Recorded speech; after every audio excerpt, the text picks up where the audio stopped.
نحمده ونصلي على رسوله الكريم أما بعد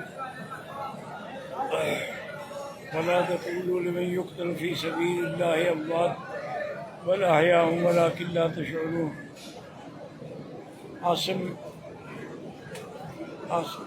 عاصم جمیل کی شہادت کی خبر پہنچی ہے۔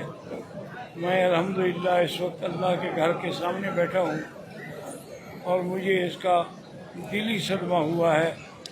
اللہ پاک ان کی درجات بلند فرمائے اور میرے بھائی مولانا طارق جمیل صاحب کو صبر جمیل عطا فرمائے۔ اصل میں یہ اتنے بڑی چوٹیں ہیں کہ آدمی کا برداشت کرنا اس کے بس میں نہیں ہوتا جب تک کہ اللہ توفیق نہ دے۔ میرا اپنا نوجوان بیٹا فوت ہوا، مجھے پتہ ہے نا کہ اولاد کے جانے سے کیا صدمہ ہوتا ہے۔ اولادکم اکبادکم، اولاد جگر کے ٹکڑے ہوتے ہیں۔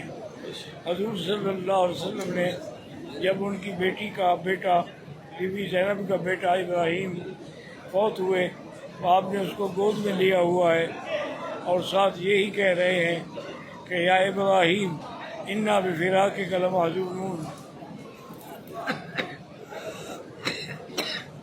ولا نقول الا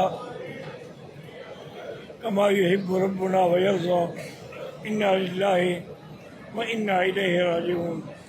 للہ ما اعطی وللہ ما اخذ۔